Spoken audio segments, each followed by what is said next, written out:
we move on to talk about Real Madrid. Should this new look Real Madrid be concerned after their 1-1 draw against Mallorca?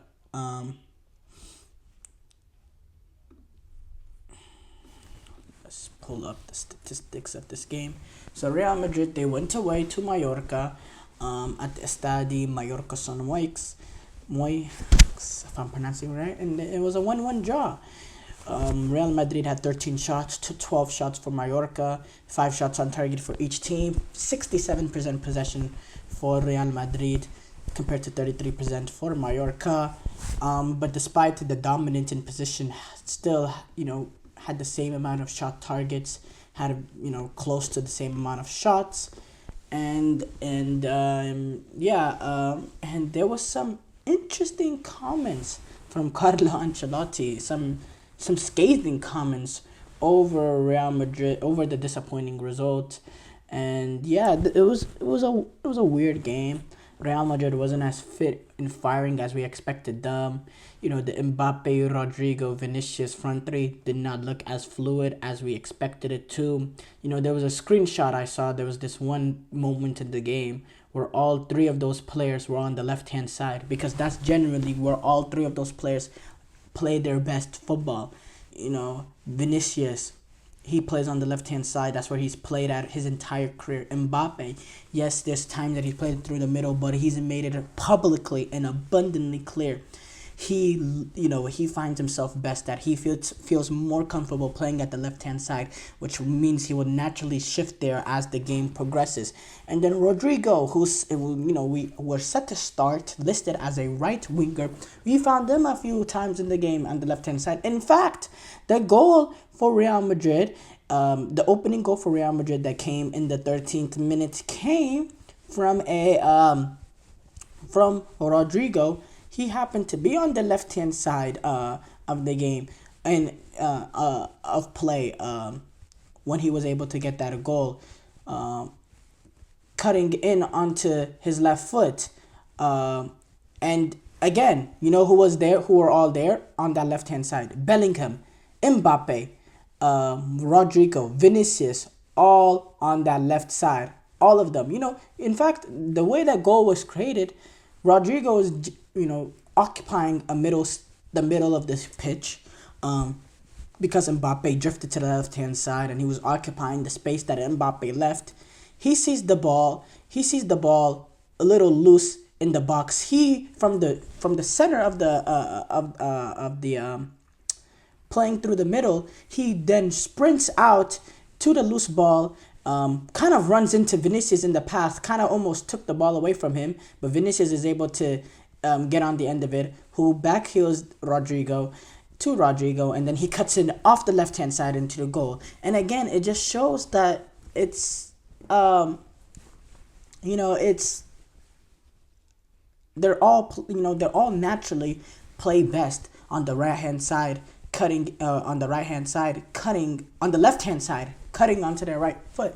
So it's going to be a tricky scenario that Ancelotti has to manage throughout the season, whether or not he deems that he's going to have to send one of the players on the bench and bring on someone who can naturally play off the right-hand side onto, like someone who can do that is Brahim Diaz. Brahim Diaz is a left-footed player. We saw him. He scored that wicked goal with his left foot in the Champions League. I believe it was against Leipzig.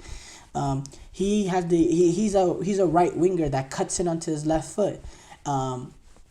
That's the sort of player that might have to find himself there. Arda Güler, he also is a left-footed player. Because these players, they want to play the similar position, and maybe it's not the right balance. And Bellingham too, he plays sort of in center midfield, but he, plays a little bit more on the left side because he's also wanting to cut onto his right foot too.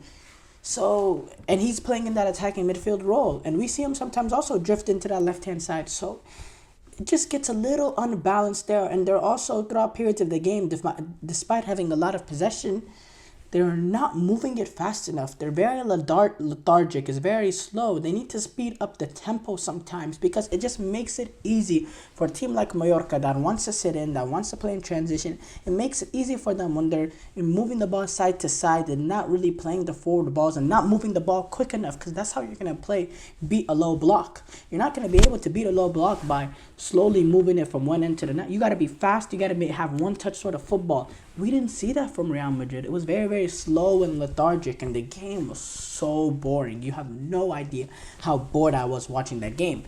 But going back to Carlo Ancelotti, he had some interesting comments, and he sort of lashed out in his post-game press conference. Ancelotti said word by word, "Last year I was happy with some draws, but not today. We could have done much better. I don't want to make excuses. We just had to do better with more attitude. You can learn from these games. It's clear where the problem is. We started the game well, but it wasn't a good game. We need to defend better. We need more balance. We've said it before. We're very offensive, and the balance is essential." When Ancelotti was speaking about a little bit about the front three, he said they swap positions sometimes. Sometimes one or the other occupies the position depending on how they are doing. The problem is that the team was too open. We have to concentrate more as we usually do. It's not a physical or mental problem. When we win the ball back, we all have to think about it together. You can think that is a problem for the forwards, but it could be a problem for the defense or for the midfielders. It's not a problem for 1, 2, or 3. It's a problem for a team that in this match did not understand that it was a key aspect.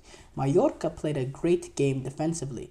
The draw was correct, basically saying the result was deserved for Mallorca, which I agree. I thought they defended really, really well, and they created a few opportunities for themselves as well in transitions. Look, I have to say, I when I was watching the game, I didn't really see no commitment, no attitude. I don't think the players threw the towel in or anything. Obviously, Ancelotti, he sees it better being the manager. I just think they just didn't move the ball fast enough. They were slow. The balance was off in the front three, again speaking. They didn't look comfortable. I thought Mbappe was pretty poor in terms of, what you expect of him. Wasn't at his sort of level. Mbappe didn't really make many threatening runs in behind, didn't find themselves in dangerous positions. He made runs, but none of the runs were really led to any clear-cut opportunities or any sort of opportunity. Vinicius, I thought he was decent. I thought he created a few opportunities. He assisted the goal. But he wasn't his dominant self that we saw from last year. I thought defensively they were solid in terms of the back four. Dani Carvajal, he did his job. Didn't really provide much going forward, but he did his job. I thought the center back partnership of Rudiger and Militao was pretty solid, and it was good to see Militao back in after not playing a while for Real Madrid. He was a little bit shaky, but it's gonna take time for him post that ACL injury to get back to his best. Ferland Mendy, he ended up getting the red card, which we didn't even speak about. He got the red card. I didn't bring it up because it happened so late in the game. It wasn't a great factor. He defended really well. Him and Dani Carvajal defended pretty well, but didn't provide anything going forward. Which I guess made it a little bit more tricky for Vinicius and Rodrigo. I thought Valverde was actually pretty poor today as well. Wasn't at his best. Didn't make a lot of those runs that we see, those late runs into the box that we could see that makes him a threat to score goals. He wasn't clean in midfield a few times. Gave the ball away, and a few times he was done defensively.